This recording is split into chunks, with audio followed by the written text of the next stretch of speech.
what's goody? I'm your host, J-Smoove, and welcome to The Life Unexamined is Not Worth Living. And we are on episode 2. Who am I? Who am I? Who am I? Yeah, that's right. Who am I? And I'm telling y'all right now, I'm going to be in my bag today. I'm definitely going to be in my bag on this episode because this is one of them ones. This is definitely one of them ones. Now, before I get started, you all can find me on Spotify and Apple, and there you all can subscribe to my podcast. Follow me on IG at the_life_unexamined_podcast. And there I'll be sharing some video content of me discussing various topics that I talk about on my episodes during the week. And I'll also be sharing my words of the day to keep y'all actively thinking. And please visit my website, examineingourlives.com, where you can find information about my podcast, information about myself. You can find information about guests that I have on my episodes. I have some blogs that I'm putting together as well. And if you want to reach out to me, you can hit me up on my website. Any suggestions, feedback, any questions that you may have, please don't hesitate to ask. And if it makes it easier for y'all, you can also leave me a voice message on my website. And who knows, I may end up playing a message on one of my episodes. With your consent, of course. All right, so let's get back to business. Who am I is the $1 million question that most people don't even have an answer to. It's such a simple question, but such a complex question. It's a conundrum. So before I explain to y'all why determining who you are is so paramount to y'all lives, I gotta talk to y'all about these social experiments that I conduct when I meet new people. And my family will sit there and tell me, you're really sick for doing this. You have a problem. You always want to observe people. You always want to figure out why people are the way that they are. Yeah, that's me. That's what I do. It's like, oh, you should have been a therapist. And yeah, I mean, I should have did that. But doing this podcast is therapy for me. I'm just being honest with y'all. So let's get back to the social experiment. I'm going to give y'all a real life example. So this past Thanksgiving, I was having a conversation with someone. And we were just having a normal conversation. And I had told her that I was working on a podcast. So she said, oh, what's the podcast about? I said, it's like a self-help, self-therapy type podcast. She says, oh, okay, cool. So I said, all right, let me ask you a question, though. I said, if I asked you who you are, would you be able to answer that question? So she looks at me and she starts laughing. And I said, what are you laughing at? She said, what are you asking me? Like, you put me on the spot right now. I said, nah, I'm not trying to put you on the spot. I'm just asking you a question. Is it something that you ever thought about? So she says, I think that's a loaded question. Like, what exactly are you looking for? And I told her, I said, I'm not looking for anything in particular whatsoever. I just wanted to know the answer to that question. So she says, I haven't really thought about it like that. I said, all right, cool. That's valid. So I said, let me help you out a little bit. What are your core values? What are you unwilling to compromise about yourself? So then she looks at me and she says, wow. Yeah, I've never really had anybody ask me anything like this before in my life. And I said, that's cool. Like I said, that's fine. But can you answer that? And she said, well, if I think about it, well, what if my answer changes? And I said, your answer could change. I said, your answer could change tomorrow, next week, next year, 20 years from now. I mean, that the answer to the question of who I am could definitely change, right? So that doesn't matter. So she says to me, I'm not really sure. Like, I don't really know exactly what the answer to that question is. I said, that's fine. I said, but just think about it. Just really think about it. So then she says, well, okay, well, let me ask you that question. Can you answer who you are? I said, oh, I can answer that easily with a snap of a finger. It's light work. That's nothing. If you ask me who I am, I'm not going to sum that up in one sentence, but I can give you my core values. I could tell you that I'm blunt. I speak my mind. I don't conform to what other people believe in due to the fallacy of majority. I'm an independent thinker. I'm someone who will give his all to his family, who sacrifices, who loves, who cares, who's aggressive, who's rough. I'm a mixture of so many different things. But how do we get there? How did I get to the point where I was able to answer that question so easily? Well, I mean, we got to go back in time. We got to go back in history. We got to go back to how I grew up. I was raised by my mom and my grandmother. My dad was not in my life. And that was pretty typical for, all the people in my neighborhood. Not all, but a lot of my friends didn't grow up with their fathers. Some did, but wasn't anything that was out of the ordinary. So I grew up with 2 cousins from my mother's sister and her brother, like their children. And one of my cousins lived with me. And my moms did end up getting married. The marriage didn't last that long, but I did have a stepdad, and he had a great influence on me. Like, we had a great relationship. He was always good to me. I have no complaints about him whatsoever. And we still have a good relationship to this day. But when I grew up, I just remember being surrounded by all of these black queens, and they were so opinionated. They they spoke their mind all the time. They didn't care what you said. They were blunt, and they just kept it 100 all the time. And my grandmother in particular was rough. Like, she was really rough with us. And she was from South Carolina, and, they were raised differently. So when she came to New York, she brought a lot of those customs from down south over here. Grandma was old school. She cooked, she cleaned, and man, did she clean. I mean, she cleaned all the time, yo. No lie, she used to clean all the time. And she was so strict. She had this thing where we weren't allowed to wear outside clothes on the bed. And I still carry this to this day, by the way. We couldn't wear our outside clothes on the bed, so if she ever saw us touching our bed, touching the sheets, she dead seriously would just start yelling at us and say, "Don't you touch that bed with your nasty self. Got them dirty outside clothes on that bed." That was my grandmother, yo. And she was in New York for decades, and she still held on to that strong Southern accent. It's crazy. And grandma loved us. She really did.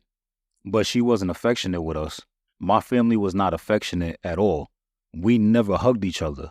I'm not trying to be funny. I never hugged anybody in my immediate family. Like, my moms would give me a kiss on the cheek, and I give her a kiss on the cheek. We say that we love each other. But affection? Nah. There wasn't a lot of that in our household. You would never mistake my family for the Huxtables. I'll tell you that much. For real. But we did have our times when we would come together and we would have a great time. We would have fun. That's a fact. And my family shows our love through helping one another, doing things for each other, always being there for each other, no matter what.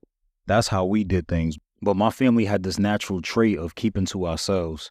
We definitely were like loners that would come together from time to time, like I said before. But we were loners. And getting back to my grandmother, she used to always embed this in my head since I was little. And she used to read the Bible all the time. So when she would read scripture to me, she would always say to never take her word for it, and that I needed to read and study on my own. I had to learn on my own. And she said it doesn't matter who it is. You have to read, study, research on your own and attain your own personal knowledge. And I still carry that to this day, I promise you. And I apply that to every aspect of my life. I question everything. I don't take anyone's word for anything. And now I want to pivot over to my mom, beauty personified, the queen. And she always communicated with me. She always talked to me. She always asked me how I felt. She asked me, what was on my mind. And I had an inquisitive mind to begin with, so she didn't even have to do all that for me. I was already, you know what I'm saying? I was always talking to my mother, always asking her different things, and always wanted to learn on my own. That's the way that I learn. I like doing things on my own. I like failing, and I like learning from my mistakes. You know what I mean? And she was a great mom because she understood her child, and she understood what worked for me and what didn't work for me. And she was such a great listener. I mean, like, I could just tell her anything, and she would just listen. And she would always give her perspective, but she would always tell me, baby, that's just my view. You got to come to your own conclusions, but I can give you my perspective.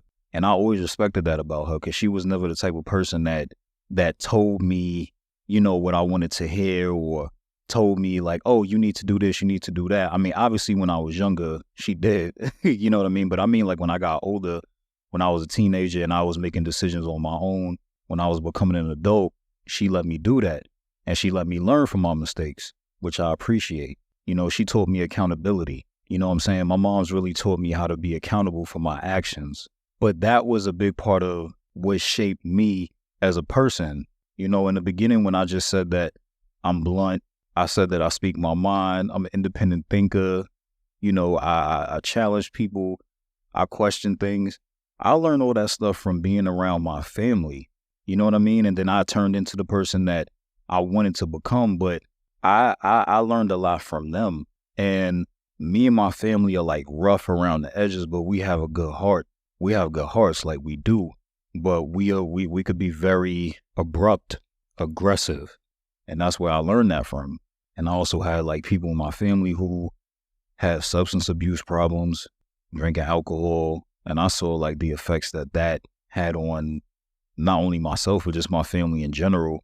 And I made the vow to myself that I would never drink alcohol, yo. From seeing the damage that it caused and the dysfunction within my family and all of that, like I said, like, man, like I'm not doing that. I'm not drinking alcohol. I'm not doing drugs. I'm not doing any of that, man. Because I always wanted to be sober-minded, and I always wanted to be in a place where something wasn't controlling me mentally. Because I always just believed that using alcohol and using drugs is weak-minded.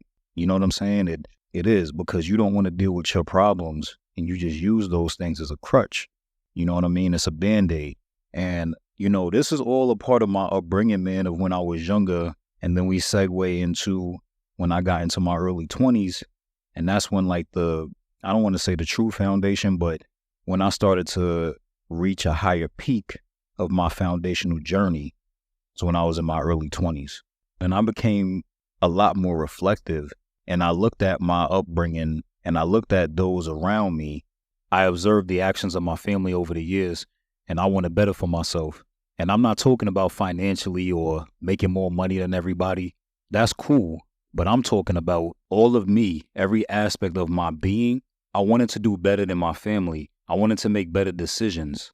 I wanted a life filled with peace, happiness, and fulfillment. And that's what it's about, learning from the generation before you and doing better. And I saw people in my family have so many regrets about what they should have done, what they could have done, what they would have done. And a life full of regrets that keep you down is a dark and lonely path. And I wanted no parts of that.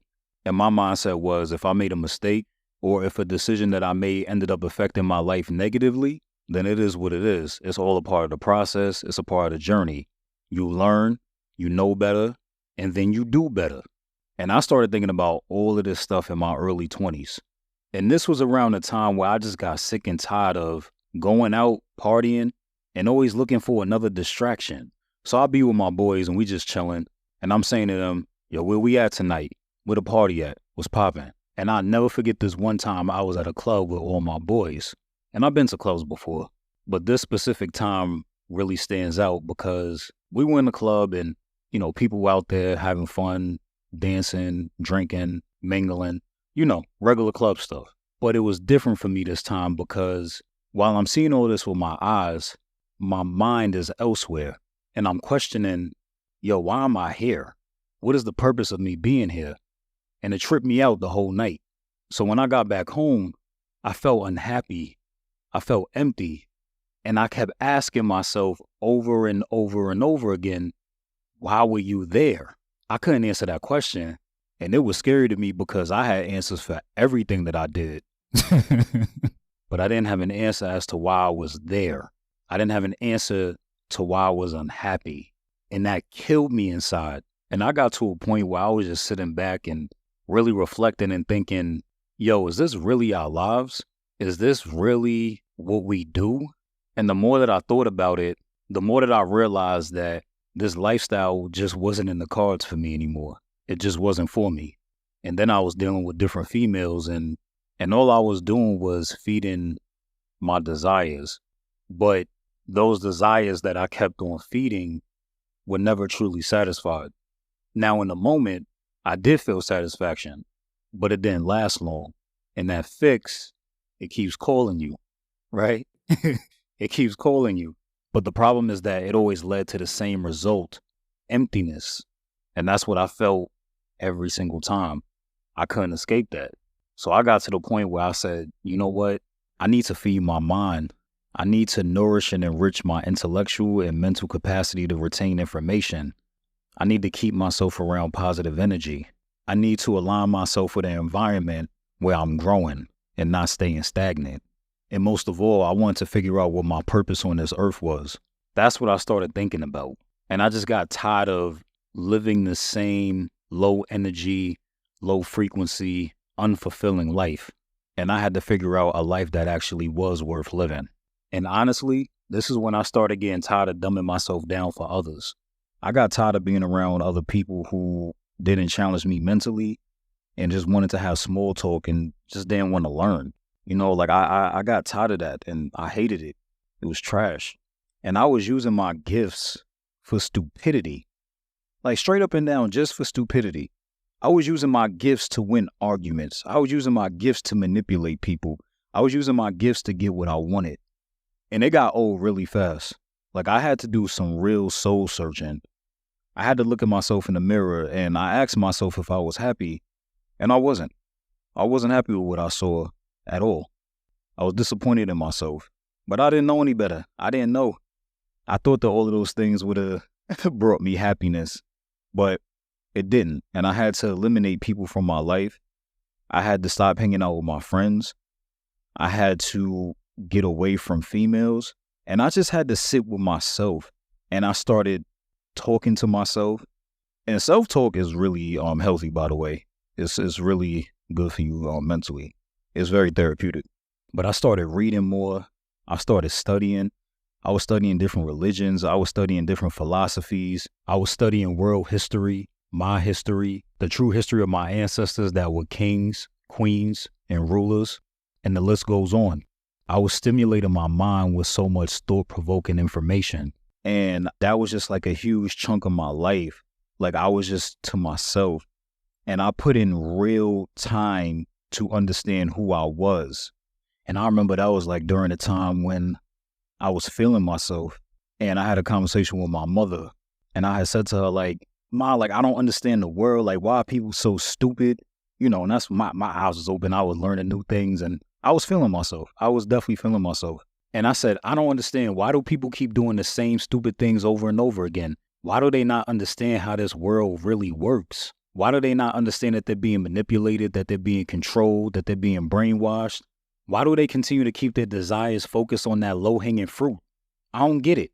Like, what's going on? I remember my mother, she told me, she said, you need to cool it. My mom was just like, you need to calm down.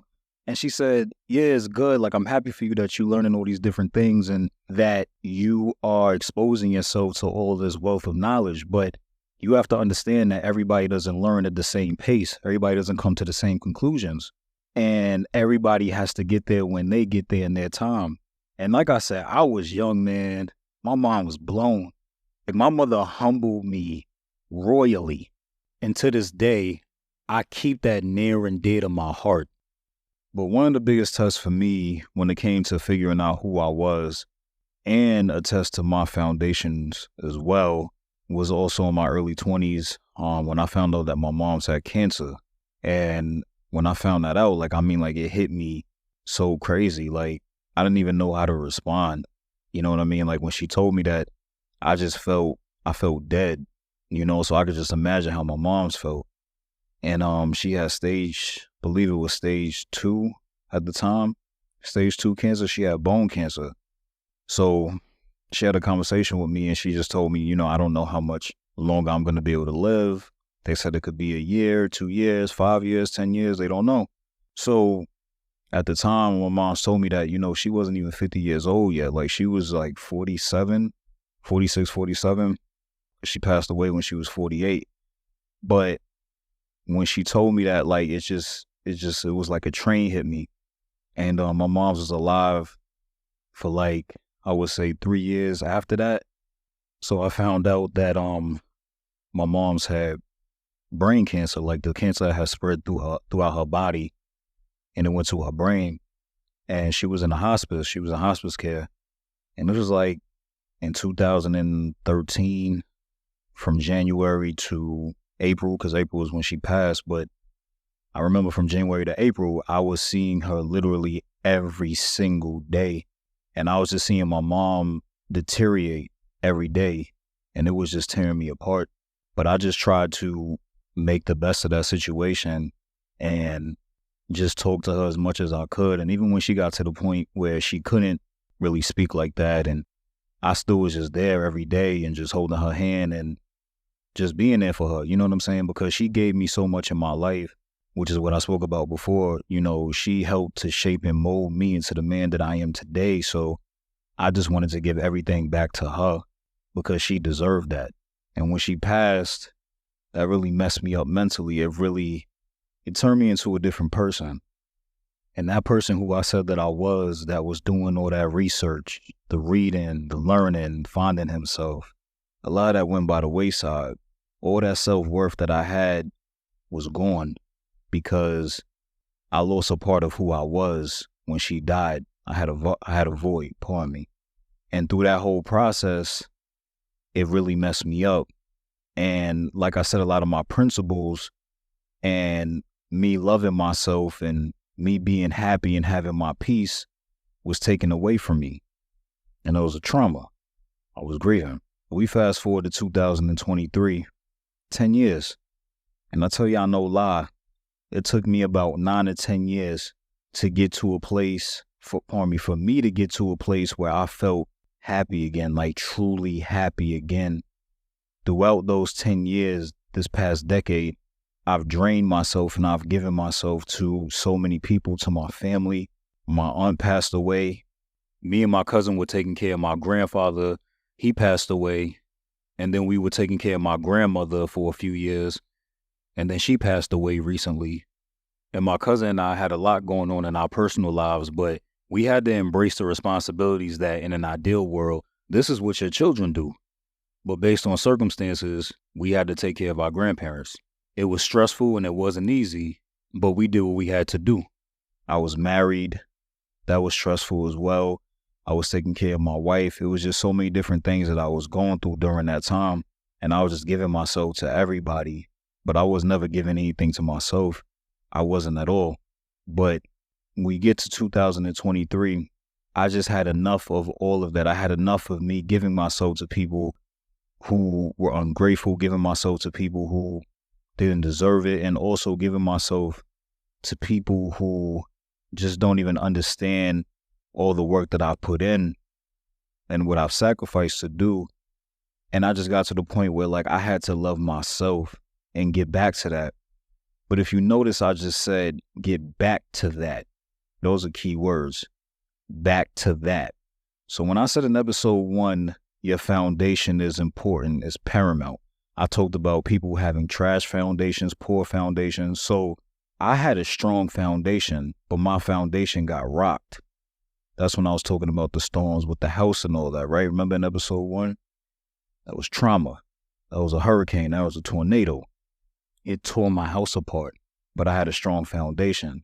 When I got back to where I needed to be mentally, I could always go back to my foundation of who I am, of what I'm about, of what I care about, of what is important to me, of what I'm not willing to compromise. I was able to go back to that because I was no longer grieving anymore. So I had that foundational part of my life still there. It was tucked away all the way at the bottom because I had that storm hit me and it messed me up. But I wasn't gone forever though. I had to rebuild again. And with everything and everyone that I've lost in my life, I don't complain because I still have. Those are the key words. I still have. And I appreciate that. And I don't take that for granted because I realize how short life is. And I realize my purpose and what I need to do. And I came to the conclusion that who I am and what's fulfilling to me is me being 100% myself at all times. Me not compromising myself for anybody because of their beliefs or how they may feel. If you like me, that's dope. If you don't like me, that's dope. Straight up and down. I'm just being honest with y'all. But that's fulfillment to me. Helping those who are less fortunate, helping those who are in need, helping my family, sacrificing, me pouring myself into them and giving them my all. That's a part of me. But throughout this process, I also learned how to pour into myself, and I learned how to be selfish. I learned that as well because that's what's most important because I live with me every day and that's who I am. So I know that I want to make a difference in lives. I know that I wanted to help people. I know that I wanted to give the advice and the experience that I had in my life and use my experiences to help the world because I've been through a lot at my young age. Like I'm 35 years old right now. And in this past decade, I feel like I've encountered and had to go through so many deaths.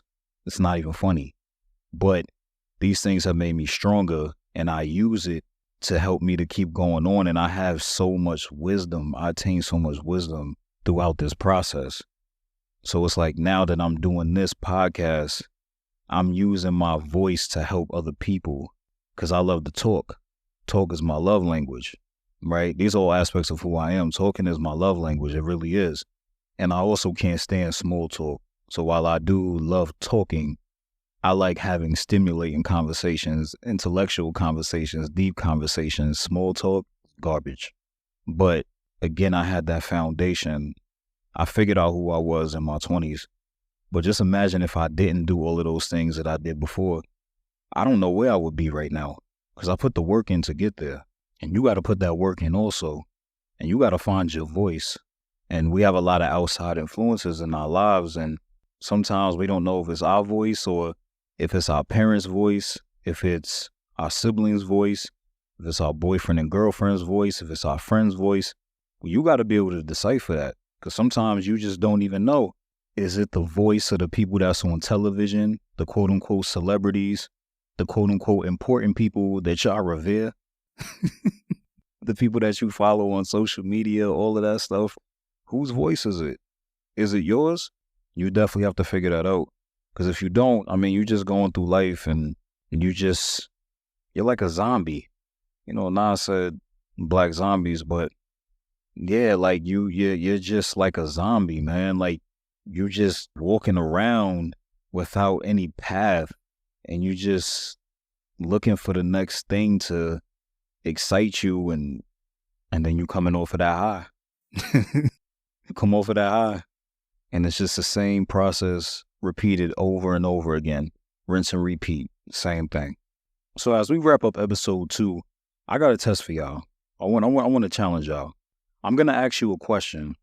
After I ask that question, I want y'all to pause this episode and I want y'all to think about what I asked you, come up with an answer, and then play the rest of the episode and see if your answer aligns with what I said. Why do you think that I gave you background on who I am, background on how I grew up, background on my upbringing, a background on my family, all the things that I've been through? What do you think the purpose was? Why do you think that I explained all of that to y'all? So if your answers were anywhere along the lines of, I did this because I like talking about myself, I like to hear myself talk, and I want to give out my personal business to people, well, you would be incorrect on all fronts. So, number one, I don't like talking about myself. I don't like hearing myself talk. And that's really ironic. And I surely do not like to talk about my personal business at all. But when it comes to this episode and when it comes to my podcast, I'm doing it for edification reasons. And I 100% did not give y'all all of this information because I just wanted to give y'all background on how I grew up and who I am. And no, I did want to give background on myself for sure. That's part of the reason. But if that's the only thing that you got from everything that I talked about today, then the overall point went over your head. So let's get to the full point. The full point and the reason why I gave this information is because in order for y'all to understand who you are, you have to do the same thing. You have to go back to your upbringing. You have to go back to, oh, okay, how was I raised? How were my parents, my siblings, my friends, my relationships? You have to go back to when you were a child all the way to whatever age you are today. That's how you figure out who you are. That's the reason why I gave y'all all that information, because I want you all to conduct this exercise and really delve into everything that you have gone through since you were a child. Because in order to figure out who you truly are as a person, you need to delve into all of those different pockets. There's no shortcuts. There's no shortcuts. Who we are is not just about in my 20s, in my 30s, in my 40s. Nah. It goes all the way back to when you came out of your mom's vagina. I'm just saying, that's just what it is. If that sounds explicit to y'all, I don't care. It's nature. It's nature, y'all. That's where it comes from, though. So that's the reason why I gave y'all that information. Kobe Bryant had this mantra that he called the Mamba mentality. And the Mamba mentality is a constant quest to be the best version of oneself. And that's very important. We all should want to be the best versions of ourselves, 100%. But before you could be the best version of yourself, you have to figure out who you actually are. Everything that I've been discussing throughout this episode is how you achieve that. That's how you get there. And when you figure out who you are, then you could figure out what type of relationships you want in your life. When you figure out who you are, then you can figure out what type of career you want. When you figure out who you are, then you could figure out who do I want my boyfriend or my girlfriend or my wife or my husband to be. But I know y'all want to skip the steps. Y'all want to get in relationships without knowing who you are. And then y'all want to get in relationships again with somebody else, still not knowing who you are, still making the same mistakes, still being with the same people that's not compatible with you. Y'all know. Y'all want to have careers and jobs and not know who you are. Y'all want to have children and not know who you are. And then y'all want to complain about your lives and say how it's so terrible and how you're so unhappy and you don't understand why. Yeah, I know. Yo, we got to stop this vicious cycle. We have to examine our lives. We have to scrutinize our lives, and we have to be critically observant of our lives. We got to stop this vicious cycle of making these life decisions without knowing who we even are. It's just backwards, man. It's so backwards. It's crazy. And there's one thing if y'all just affecting your own personal lives, but y'all also are bringing other people down with y'all. And you know, misery loves company, and y'all just messing other people up. You know what I'm saying? Just due to the fact that y'all don't know who you are. We got to stop with that. Cut it out. And I don't know about y'all, but figuring out who you are is the true definition of a life that's worth living. I'm your host, J-Smoove, and thank you for listening to The Life Unexamined is Not Worth Living. And I'm out of here. Peace.